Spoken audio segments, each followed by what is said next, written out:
Hello दोस्तों, astro shock prediction में आपका स्वागत है। Good morning.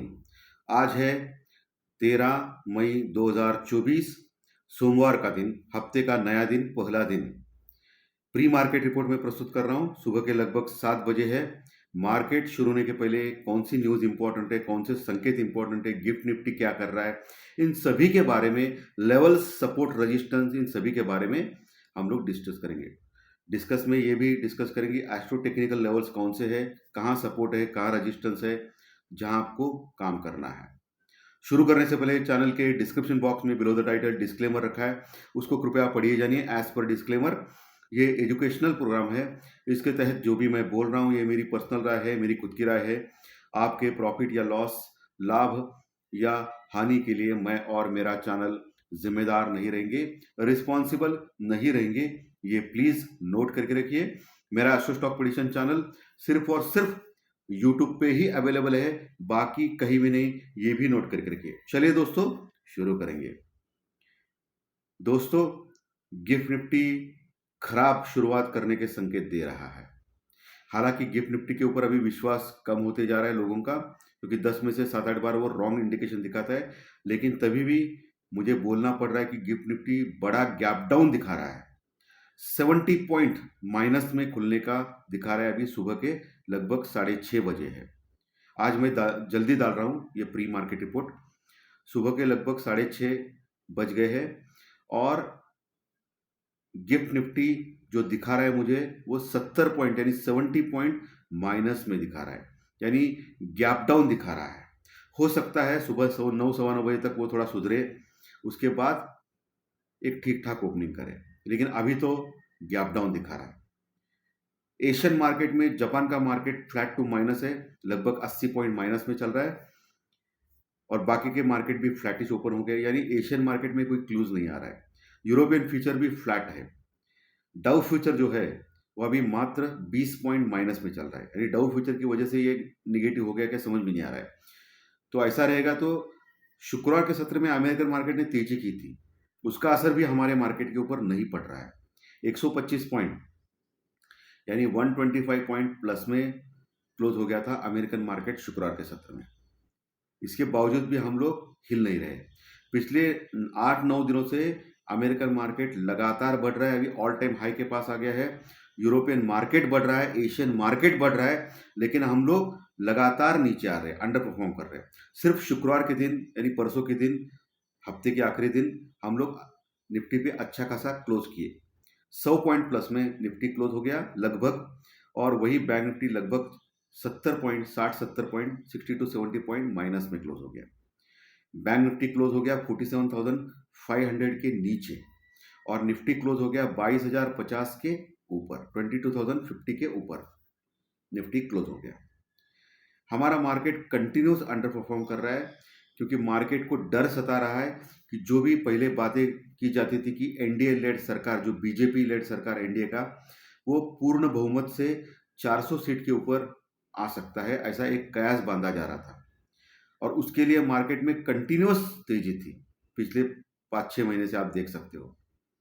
लेकिन अभी जो इलेक्शंस का टाइम चल रहा है, वोटिंग चल रहा है, अभी बहुत सारी न्यूज़ आ रही है सट्टे बाजार से भी और बहुत सारे न्यूज़ एजेंसी से भी, कि शायद हो सकता है BJP lead NDA government, NDA को इतने सीटें नहीं मिलेंगी, वो 250 से 300 तक ही सिमट जाएगी। इसीलिए मार्केट में एक बहुत बड़े फॉल का डर सता रहा है, और कंटिन्यूस एफआई और जो बाकी के जो इन्वेस्टर है बड़े बड़े, वो अपना पैसा निकाल रहे हैं। आप देख सकते हो पिछले कई महीनों से लगातार एफआई, फॉरेन इन्वेस्टर, सेलिंग कर रहा है। और पिछले 8 दिनों से आप देख सकते हो, शुक्रवार का दिन छोड़ के उसके पहले सभी दिन में एफआई ने सेलिंग जबरदस्त की थी, बड़ी सेलिंग की थी, और डीआई ने बाइंग कम की थी। इसी वजह से हम लोग गिर रहे थे।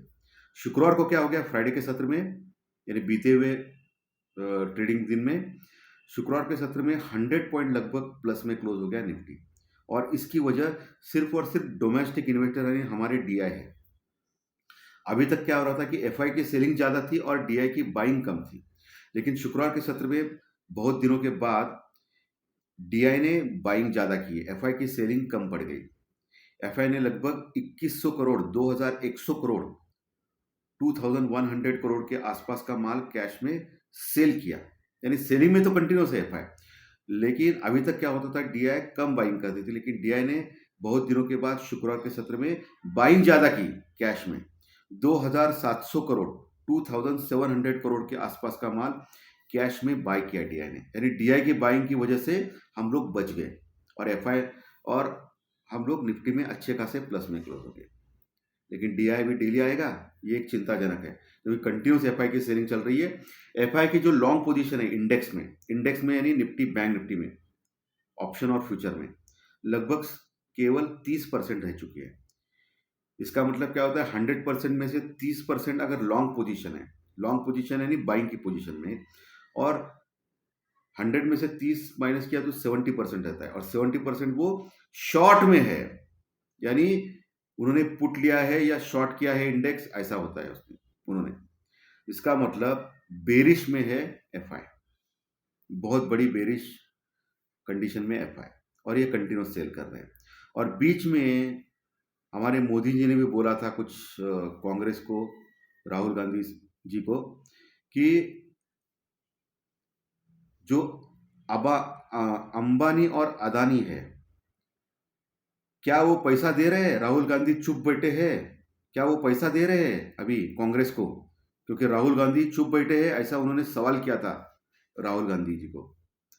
उसके बाद क्या हो गया, उसके बाद एक मेंटल कंडीशन हो गई पूरे मार्केट में, पूरे एफआई और बड़े बड़े ट्रेडर्स में, कि अडानी और अंबानी जैसे दिग्गज बड़े बड़े इंडस्ट्रियलिस्ट राहुल गांधी को पैसा दे रहे हैं, यानी कांग्रेस को, राहुल गांधी यानी कांग्रेस को फंडिंग कर रहे हैं, पैसा दे रहे हैं यानी फंडिंग कर रहे हैं। हो सकता है फंडिंग कर रहे हैं, मालूम नहीं, मोदी जी ने तो ये आरोप किया था। तो ये फंडिंग किया है, इसका मतलब क्या होता है कि ये बड़े बड़े जो लोग होते हैं उनको एक अंदाजा रहता है कि बाद में किसकी गवर्नमेंट बढ़ेगी, और उन्होंने अगर शिफ्ट किया रहेगा कांग्रेस लेड गवर्नमेंट को, यूपीए को, तो इसका मतलब हो गया कि बीजेपी लेड एनडीए को कम सीटें मिलेंगी। इसी डर की वजह से उन्होंने वहां फंडिंग ट्रांसफर किया। ऐसा होता है, मालूम नहीं ये सच है या झूठ है, मोदी जी ने तो सवाल किया था, ये सबको पता है। सो लोगों का जो शक है वो डर में बदल गया इसके बाद, और इसके बाद गिरना चालू कर दिया मार्केट। ये जो मैं बोल रहा हूं, ये कौन से भी चैनल पे आपको ये शब्द नहीं दिखेंगे, कोई भी ऐसा एनालिसिस नहीं कर पाएगा। मैंने ये सोच समझ के देखा है कि उन्होंने बात बोलने के बाद ये मार्केट जोर से गिरना चालू कर दिया, क्योंकि लोगों को डर हो गया कि अडानी अंबानी जैसे दिग्गज लोग अगर उनको फंडिंग कर रहे हैं, इसका मतलब कुछ तो गड़बड़ है। लेकिन मैं क्लियरली बोल रहा हूँ, ये जो सट्टेबाज लोग हैं जो प्रेडिक्शन दे रहे हैं कि बीजेपी इंडिया को कम सीट मिल सकती है, या अभी सभी जगह निगेटिव माहौल है स्टॉक मार्केट में, ये हो सकता है गलत भी हो। क्योंकि कभी कभी आप देख सकते हो एग्जिट पोल भी गलत होते हैं। क्या होते हैं? एग्जिट पोल भी गलत होते हैं। सो 4 जून यानी अगले मंथ जो डिक्लेयर होगा, या मंथ एंड के बाद एग्जिट पोल डिक्लेयर होगा, उसमें क्लियर पिक्चर बनेगी। तब तक बोल पाना मुश्किल नहीं, नामुमकिन है। ये गलत है, यहां जाएगा वहां जाएगा। लोगों को क्या है, जो पार्टिसिपेशन करते हैं मार्केट में, उनको क्या है, कोई भी सरकार आए लेकिन पूर्ण बहुमत से आए, कांग्रेस आए या बीजेपी आए, पूर्ण बहुमत से आए, कांग्रेस लेड सरकार या बीजेपी लेड सरकार। बीच में त्रिशंकु नहीं होना चाहिए, त्रिशंकु हो गया तो फिर इकोनॉमिकल डिसीजन लेना मुश्किल होता है। तो ये समस्या है मार्केट में। जो अभी खबरें आ रही है कि ये त्रिशंकु होगा या बीजेपी को कम सीट मिलेगी, इस डर की वजह से ये मार्केट गिर रहा है। लेकिन मैं क्लियरली बोलूं, ये सब प्रॉफिट बुकिंग का बहाना है। ओके, होने वाला है तो कल अगले मंथ ही पता चलेगा, लेकिन ये सब बहानाबाजी चल रही है। ओके, टाइम पास चल रहा है। एक उनको एक ये हो गया कि अरे सेलिंग करो, ऐसा होता है, ऐसा कुछ नहीं है।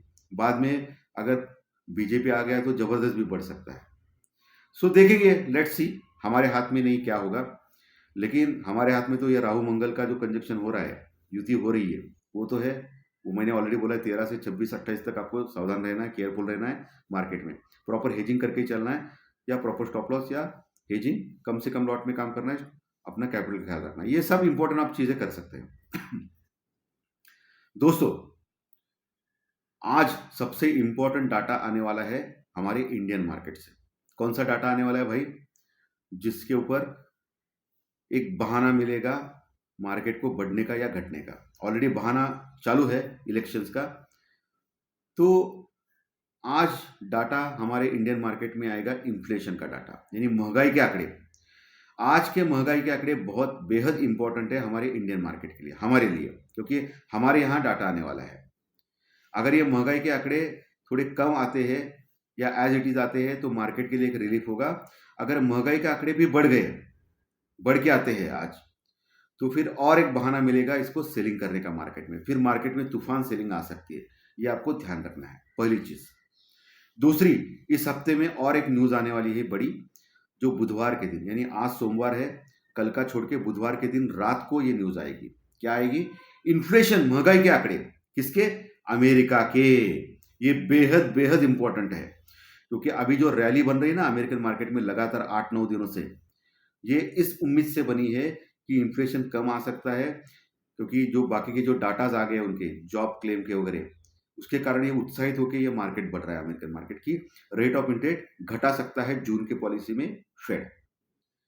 अगर बुधवार के दिन इन्फ्लेशन डाटा यानी महंगाई के आंकड़े बढ़ के आए अमेरिकन मार्केट में, तो अमेरिकन मार्केट में बहुत बड़ी गिरावट आ सकती है, प्रॉफिट बुकिंग आ सकती है। जो लगातार बढ़ रहा है ना, कंटिन्यूस ऑल टाइम हाई के पास आ गया है, तो बड़ी गिरावट आ सकती है। बुधवार शाम को या रात को ये डाटा आएंगे अमेरिका में, ओके।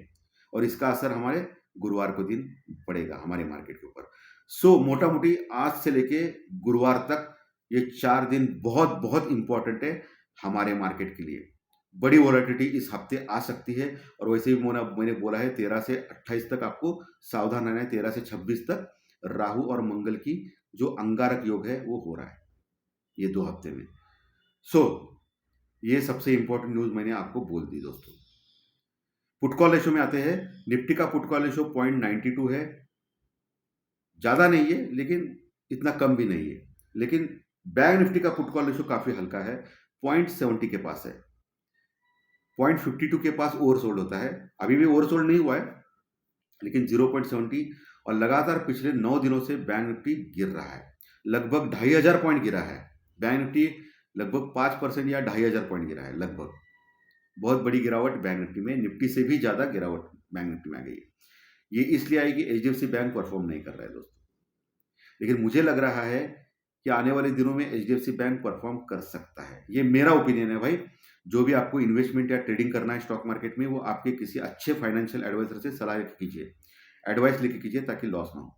मेरा एक कहना है कि एचडीएफसी बैंक इतना नीचे गिर गया है, मार्केट इतना बड़ा है, बहुत सारे स्टॉक बहुत ऊपर है, लेकिन एचडीएफसी बैंक जैसा स्टॉक अभी भी नीचे है। सो अगर उसको सिप मोड में थोड़ा थोड़ा थोड़ा थोड़ा अगर स्टॉक अगर आप क्वांटिटी में लेंगे उसको कैश में, तो एक 7-8-10 साल के बाद आपको बहुत अच्छा अमाउंट इसमें मिल सकता है। मिल सकता है, मार्केट है, कुछ भी हो सकता है, ये अलग बात है, लेकिन इसमें 70 to 80% चांसेस है कि आपको अच्छा फायदा मिल सकता है एचडीएफसी बैंक में। ये एक अच्छा लग रहा है मुझे।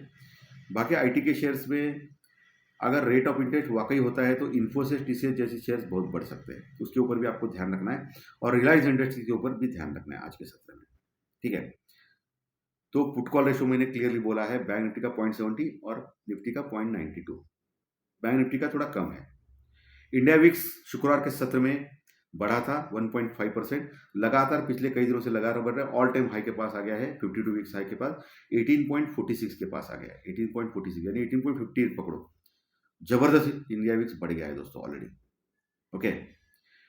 डॉलर इंडेक्स और 10 साल के बॉन्ड यील्ड अमेरिकन मार्केट में उधर ही है, ज्यादा कुछ फर्क नहीं है। क्रूड ऑयल वही है, $83-84 के आसपास टाइम पास कर रहा है, उसके ऊपर भी आपको ध्यान रखना जरूरी है दोस्तों, बहुत इंपॉर्टेंट है। चलिए अभी टेक्निकल के बात है। निफ्टी 22,050 के ऊपर क्लोज हो गया था, लगभग 97 पॉइंट यानी 100 पॉइंट लगभग प्लस में शुक्रवार के सत्र में। आज गैप डाउन दिखा रहा है, अभी सुबह 6:30 बजे का बात कर रहा हूं मैं, बाद में क्या होगा मालूम नहीं। सो हम लोग कहीं 21,950 के आसपास खुलने का देख रहे हैं। सो ऐसे में आपको क्या देखना है, ओपन होने के बाद 21,950 का लेवल ही एक इंपॉर्टेंट सपोर्ट का काम करेगा, इसको आपको वॉच आउट करना है। वो अगर टूट गया तो 21,870, 21,870 ये दूसरा लेवल मार्क करके रखना है, नीचे का लेवल निफ्टी में 21,870 का लेवल, यानी 21,870 का लेवल, इसको मार्क करके रखना है। 870 के पास देखना है, अगर टिक रहा है ऊपर ही, नीचे नहीं जा रहा है, तो वहां आप बाय कर सकते हो कॉल स्टॉप लॉस के साथ। जो भी करना है स्टॉप लॉस या हेजिंग के साथ करें। अगर 15-20 मिनट के चार्ट पे, 15 मिनट के चार्ट पे देख रहे हैं कि निफ्टी 870 के नीचे जा रहा है, तो फिर 21,800 820 तक जा सकता है, 21,800 से 820 तक। वहां फिर से पुट राइटिंग अच्छी हो गई है, तो वहां एक रुक सकता है निफ्टी। वहां आपको देखना है, रुकने का नाम ले ही लेता है तो डेंजर है। वहां रुक गया आपको, क्योंकि 21,800 के पास अच्छी पुट राइटिंग है, 21,800 के पास। वहां अगर रुक गया निफ्टी, तो वहां आप बाय कर सकते हो निफ्टी स्टॉप लॉस के साथ, निफ्टी में कॉल। अगर 21,800 के नीचे जाता है, तो फिर 21,750 तक जाने के चांसेस है। वहां एक सपोर्ट है, पिछले 5-6 महीने पहले एक सपोर्ट दिया था 21,750 से लेके 21,780, जो आखिरी उम्मीद है निफ्टी में। वहां अगर सपोर्ट लेके ऊपर गया तो ठीक है, वहां नीचे आ गया तो फिर खत्म। फिर निफ्टी 21,500, 21,300, 21,000 ये लेवल तक जाने की कोशिश कर सकता है, नीचे के लेवल पे, यानी 21,000 तक। ये आप ध्यान में रखिए। अगर 21,750 टूट जाता है तो ये नीचे के लेवल मैंने क्लियर कट बोले है। नीचे जाता है तो दूसरे लेवल आप प्राप्त होंगे, उसके ऊपर टिक गया तो ऊपर का रेजिस्टेंस प्राप्त होगा, क्लियर कट। दिन के दौरान अगर ऊपर आता है तो उसको ऊपर आना पड़ेगा 22,000 के ऊपर। 22,000 के ऊपर अगर आता है और 22,050 जो अभी क्लोजिंग है उसके ऊपर अगर जाता है और 15 मिनट टिकता है, तो बहुत बड़ी शॉर्ट कवरिंग रैली निफ्टी में आ सकती है। जो 22,050 के ऊपर अगर जाता है निफ्टी, तो लगभग 22,150, 22,150 तक जाने की कोशिश करेगा। लेकिन वहां भी फिर से रजिस्टेंस है, रुकावट है, किधर 22,150 से लेके 22,250। सो 22,050 के ऊपर अगर दिन के दौरान जाता है तो एक बड़ी तेजी आ सकती है निफ्टी में, जो 22,200, 150 से लेकर 22,250 तक जाने की कोशिश करेगा। लेकिन मैं मान रहा हूं 22,250 का लेवल, यानी 22,200 से 300 का लेवल एक बड़ा स्ट्रॉन्ग रेजिस्टेंस रुकावट का लेवल रहेगा आज के सत्र में। उसके ऊपर गया तो फिर 22,500 तक जाने की कोशिश करेगा निफ्टी, ये आप ध्यान में रखिए। बैंक निफ्टी, बैंक निफ्टी 47,500 के नीचे बेहद कमजोर, आज गैप डाउन है, तो लगभग 100-200 पॉइंट का गैप डाउन हो सकता है। सो 47,200 के पास खुल सकता है, तो 47,200 एक अच्छा सपोर्ट है बैंक निफ्टी में नीचे की ओर। अगर वो टूट गया तो फिर 46,950 से 47,050, ये आपको ध्यान में रखना है। कौन सा लेवल? 46,950 से लेके 47,050, ये एक रेजिस्टेंस रुकावट का काम करेगा, रेजिस्टेंस सपोर्ट का काम करेगा, सॉरी, जहां पुट राइटिंग अच्छी है। तो वो लेवल अगर बरकरार हो गया तो वहीं से आप बाय कर सकते हो बैंक निफ्टी में कॉल स्टॉप लॉस के साथ। अगर 46,950 के नीचे जाता है तो पहला टारगेट 46,750 से लेके 46,850, ये पहला टारगेट रहेगा। और 46,650 के नीचे जाता है तो फिर 46,450 से लेके 46,550, ये आखिरी उम्मीद बचेगी बैंक निफ्टी में, जो सपोर्ट बहुत बेहद सपोर्ट इंपॉर्टेंट है। इसके पहले भी बहुत बार देखा आपने कि 46,500 के आसपास जाता है तो वहां से एक शानदार रैली आती है बैंक निफ्टी में। सो मैं आज के दिन के लिए मान रहा हूँ 46,450 से लेके 46,550, ये बैंक निफ्टी में नीचे के लेवल बेहद इंपॉर्टेंट सपोर्ट देंगे। 46,450 के नीचे जाता है तो बैंक निफ्टी का काम खत्म हो जाएगा। फिर 46,000, बाद में 45,700, ऐसा करके नीचे जा सकता है। ऊपर के लेवल पे दिन के दौरान आता है ऊपर, तो उसको फ्राइडे का जो क्लोजिंग है 47,500 के नीचे वाला, उसके ऊपर जाना चाहिए, यानी मोटा मोटी 47,550 के ऊपर जाना चाहिए। उसके ऊपर गया तो एक short covering rally bank Nifty में आ सकती है, जो 47,800 या 48,000 तक भी जा सकती है इस बार। लेकिन 48,200 के आसपास एक स्ट्रॉन्ग रेजिस्टेंस रुकावट है बैंक निफ्टी में, ये ध्यान में रखना है 48,200 के पास। ओके, 47,550 ब्रीच किया तो एक बहुत बड़ी शानदार रैली आ सकती है बैंक में, लेकिन आधा घंटा टिकना चाहिए, देखना पड़ेगा। सो लेवल सपोर्ट रेजिस्टेंस मैंने क्लियर कट आपको बोले हैं निफ्टी बैंक निफ्टी का। बहुत ठंडे दिमाग से काम करें दोस्तों, सिर्फ कॉल या सिर्फ पुट लेने से बचे, नहीं तो पूरा कैपिटल जीरो हो सकता है। धन्यवाद। आज का विश्लेषण अच्छा लगा तो लाइक दबाइए, कमेंट बॉक्स में कमेंट्स लिखिए और जो नए दर्शक पहली बार चैनल देख रहे हैं वो सब्सक्राइब का बटन जरूर दबाएं ताकि आपको आने वाले सभी वीडियोस इसी चैनल के ऊपर सिर्फ और सिर्फ यूट्यूब के ऊपर जरूर देखने मिलेंगे। धन्यवाद। Thank you very much.